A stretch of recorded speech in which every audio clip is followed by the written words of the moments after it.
Good morning, Mark Sudduth, HurricaneTrack.com here with your hurricane outlook and discussion. A lot to talk about this morning, so sit back, relax, and take it all in. It's important. We've got a lot to cover, so let's get right to it. The map from the National Hurricane Center this morning indicating our two areas of interest. Potential tropical cyclone number 3 here, soon to be tropical storm Cindy, I do believe. And then we have Bret in the extreme southeast Caribbean after moving through the Windward Islands last night.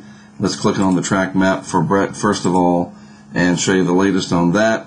It moved through the Windward Islands and winds increased just a little bit to about 45 miles per hour this morning.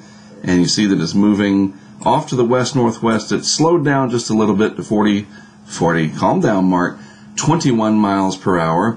And that'll take it across just off the coast of northern South America here.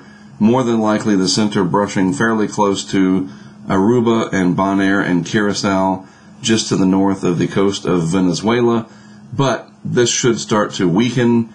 It's moving north of a huge landmass, and it will pull in more drier, stable air off the coast of South America and ingest that into its circulation and begin to weaken. If we look at the unenhanced infrared satellite, so this is just basically a black and white infrared satellite shot, not the visible imagery, but you can see down here Bret still holding its own, but boy, some pretty strong southerly winds coming across will disrupt that circulation center. It's still fairly vigorous, but it's going to start to weaken as it moves across, and I don't see this being much of a problem later on.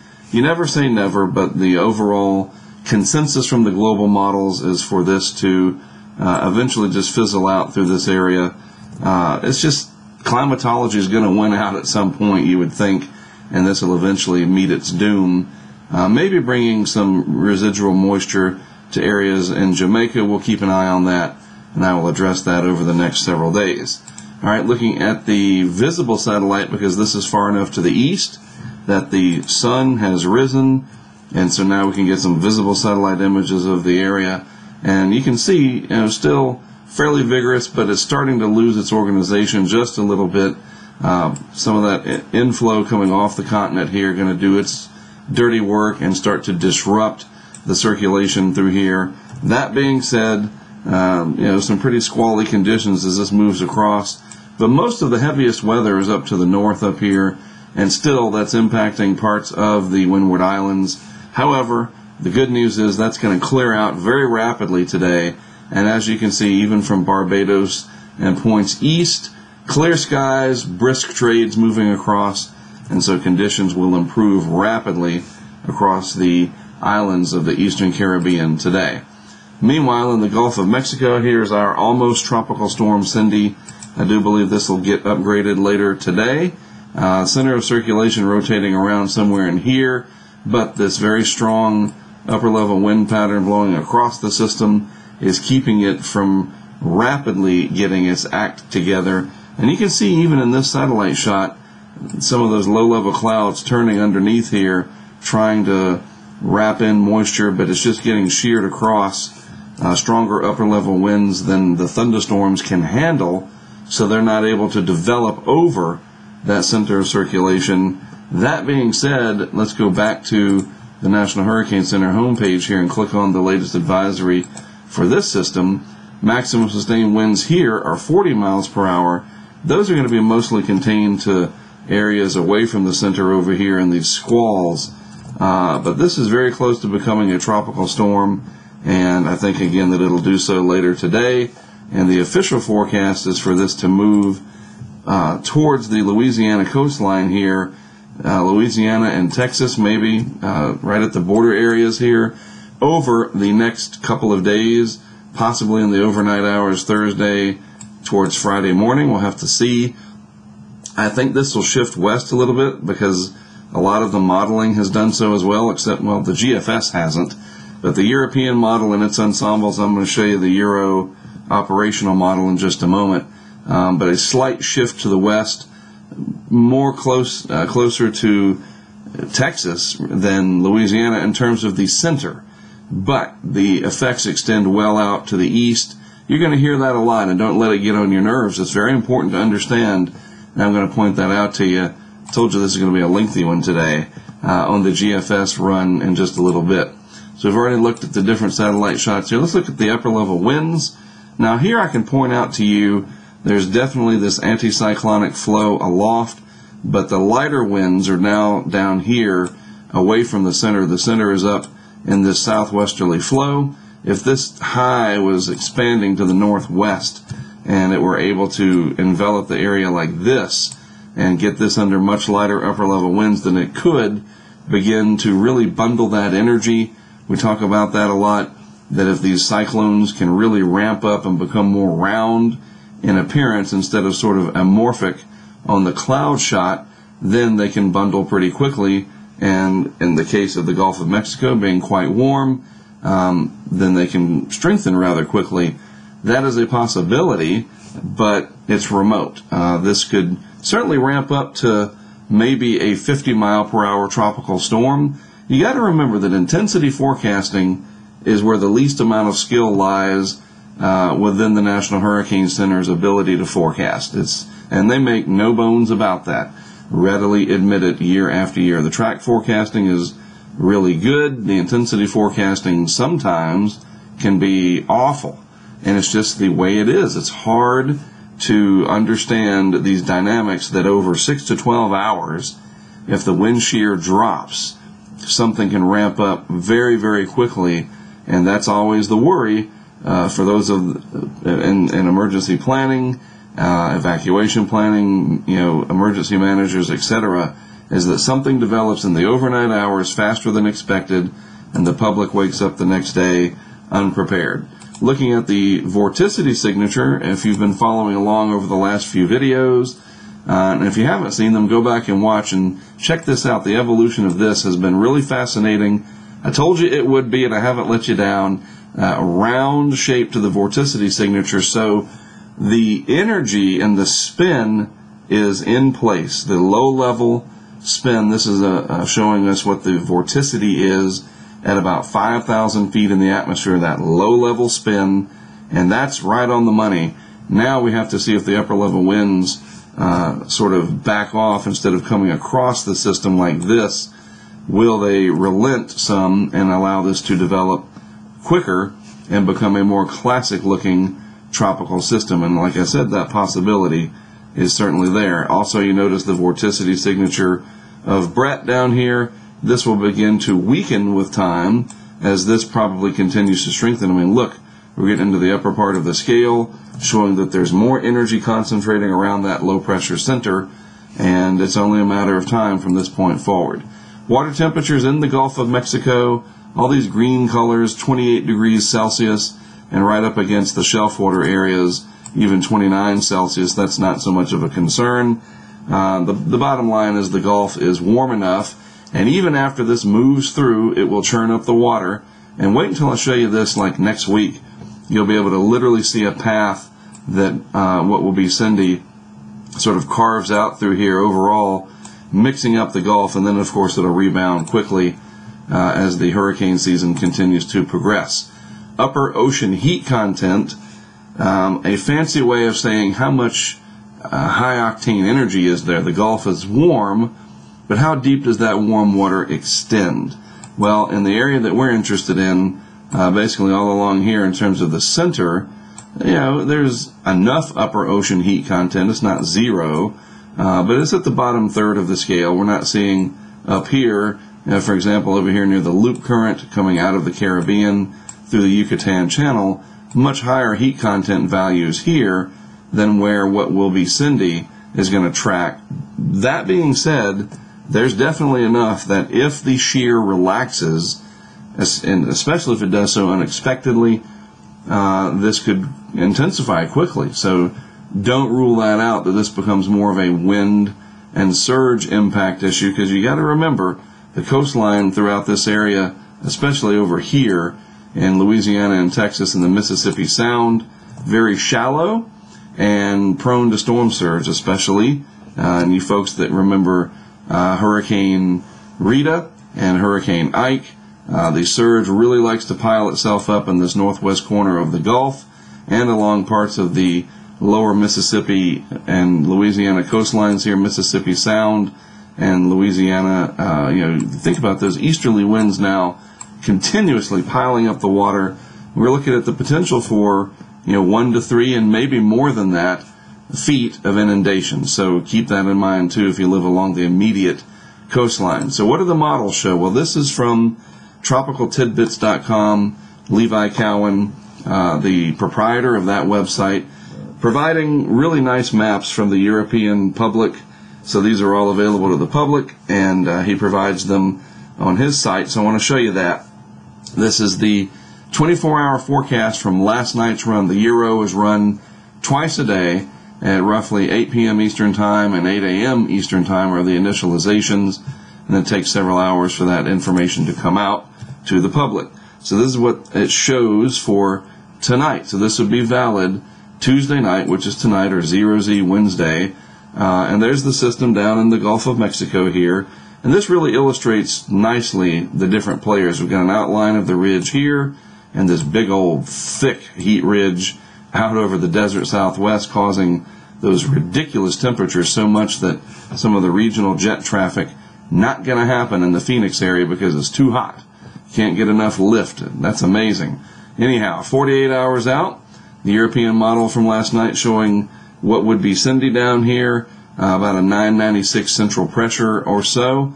And you see that it moves more to the west and west-northwest here, and it's already due south, but still far enough offshore of the Texas-Louisiana border that if this is the correct solution, and we'll just have to wait and see, the Hurricane Center will have to adjust back to the west a little bit. We're not talking far. If we look here, and I'm going to zoom in at this point and show you, it would make landfall somewhere perhaps over Galveston, and that's not that far away from where the official forecast has it now. And so there's room for adjustment without a dramatic shift. And you got to remember, I want to point something out for those that are saying, oh, that stupid GFS, it had to go into the Florida Panhandle and it's wrong. Well, I need to let you remember that early runs of the Euro had this coming over to Mexico while the GFS was up here. And so they were very divergent. And look, they're both going to converge in sort of a meeting in the middle. Isn't that interesting? I think it's interesting that this corrected to the west, the GFS did with time, while the European model adjusted to the north and east, and sort of a middle ground here. We're talking several days ago. So it's not that the European model is without its flaws. It too has to have corrected recently, and there you go. So I want to show you too that at day 4, 96 hours, the leftovers of this, according to the Euro, would be right here over eastern Arkansas, so potentially a big rain threat. And you can see clearly, this is again a great example. It just comes up in this little alleyway between these areas of higher pressure in the atmosphere, and so this would be like a valley, and the river flows through the valley, right? That's a good enough analogy. It finds the path of least resistance, goes between these two areas of high pressure, more than likely slipping in somewhere along the upper Texas coast or southwest Louisiana. And we can see a little bit of this difference in the two models. This is the GFS. Now the GFS model, Global Forecast System, is run 4 times a day. And so this is the overnight run, initialized while hopefully people were sleeping, 2 a.m. Eastern Time. And you can see here the initial map. There's our system located in the Gulf of Mexico. And then I want to point out, look at these wind barbs in here, aimed at the coastline, really piling that water up. And the southerly winds down here, southeast winds, we call that a fetch, that long fetch of wind across the water, going to increase the wave heights.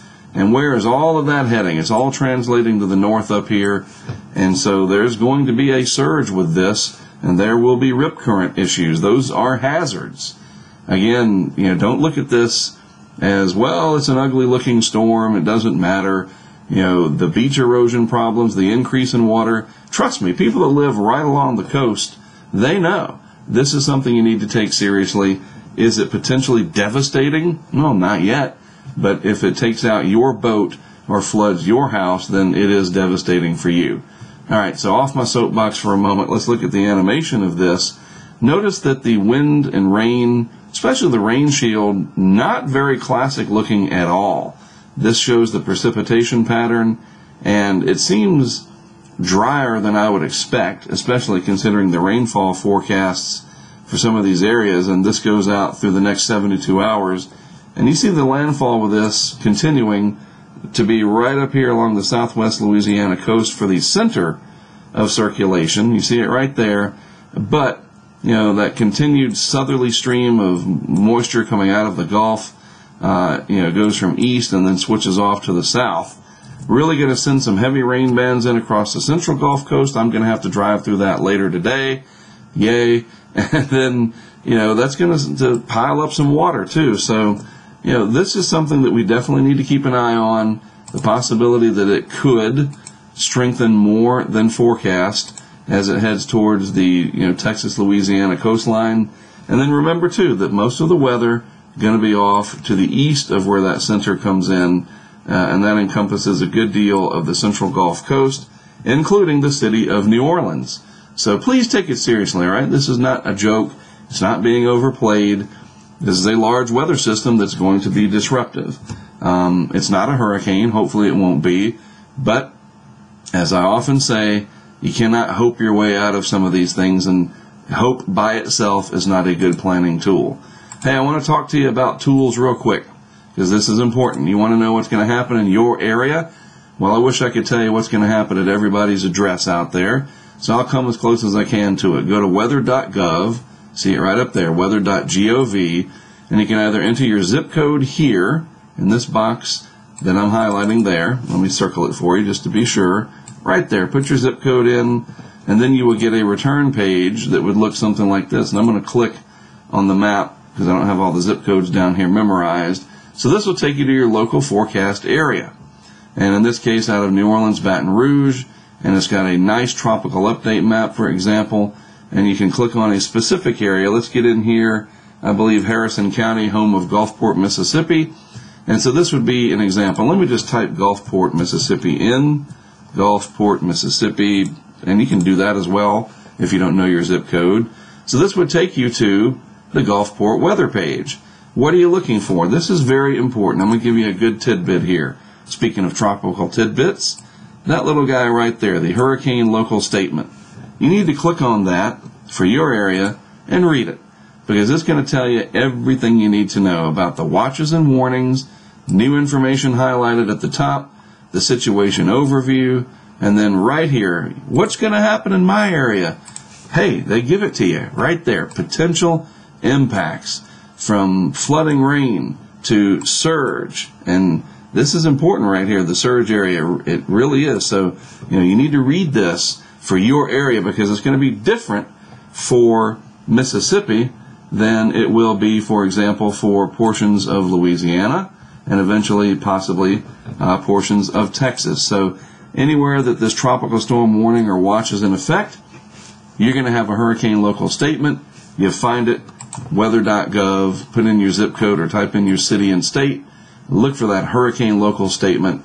I'm telling you, it's a lot of what we use to figure out where we need to set up our stuff for the in-the-field observation and reporting that we do, and it's a good tool for you to use as well. Speaking of that, everything we do, for the most part, I'd say 95% of it, goes into our app. It's called Hurricane Impact. That's what the splash screen looks like, and that's available on the App Store. It's also on Google Play, but I'm going to warn you, in full disclosure, it hasn't been updated in 3 years because we just don't have the funds to do so. Can't be more honest about it than that. It's still functional. Some of the parts don't work because they've, stuff changes. And so we have put what funding we do have into the iOS version because it seems to be more popular. It makes the most sense. But anyhow, the app is Hurricane Impact. Why is that important? Well, I'm getting ready to hit the road here in the next couple of hours, and I'm going to be streaming live throughout the entire event, and that goes into the app. It's, available anywhere, but it's all aggregated into the app. We try not to charge money for pretty much 90% of what we do, make it available to the public. But if you get the app, you'll be able to follow along, and any updates we do go right into the app. The Twitter feed is in there. You don't have to go to the Twitter app. It's just all right there in our app. and we're going to be testing some stuff as well as setting up some cameras right along the coast. And any updates go right into the video section, and it's pretty good. I think you'll like it, and you'll have it for the rest of the hurricane season. You can also follow along here, and I'm going to type this in to our website at HurricaneTrack.com. On the, let's get rid of that, homepage, I'll have embedded a YouTube player, and that will, it looks like the one where I embed the daily updates, except this will be live. So you can follow along live on YouTube. We'll be doing it on Facebook Live as well. And all along the trip, I got about a 12-hour journey ahead of me. I will be able to keep you updated every time I get new information. I can pull over, grab the iPad, and tell you what's going on right there with you and me, in the car together. It's pretty amazing. If you haven't been with us, and me personally on a field mission, it's remarkable what we can do. Oh yeah, and also we do have this new crowdfunding thing over here called Patreon, where you can support artists and developers and creators. That whole crowdfunding thing is really nice, and if you want to help us out, you can do that. But you know what? The nice thing is, you don't have to. It's like public radio. You can choose to support it, but if you don't feel like you could or just don't want to, it doesn't hurt my feelings. It's we want to make sure we get this to the most people as possible. That's the bottom line, and we appreciate everybody who helps us out along the way, that's for sure. And I appreciate you watching. It's going to be a busy few days, a lot of road miles coming up, but I'm going to keep things updated. It just won't necessarily look like this all the time. You'll see I'll do it using the iPad and an iPhone to shoot it, and then when I get to the hotel, I can do it in the more traditional sense, these video blogs here, where they look nice and polished, all right? So, there you go. I told you it was going to be long, but I think I covered a lot of good information. If you have any specific questions, put them in the comments on YouTube, and I'll do what I can to answer them. Even as I'm driving, I can have one of my colleagues in my ear, on the phone using Bluetooth, and they can read comments to me, and I can address them while I'm streaming live. That is pretty remarkable. You got to admit, you can't do that I'm aware of, for obvious reasons with some of the big network folks. But that's why we're different, because we can do our own thing, and I appreciate you following along. Following along, there's the words. All right, that's it for me for this morning. I'll have more later in the day as I prepare to hit the road, hopefully before 11 a.m. Eastern Time. I am Mark Suttle for HurricaneTrack.com. I'll see you next along the road on my way to the Central Gulf Coast.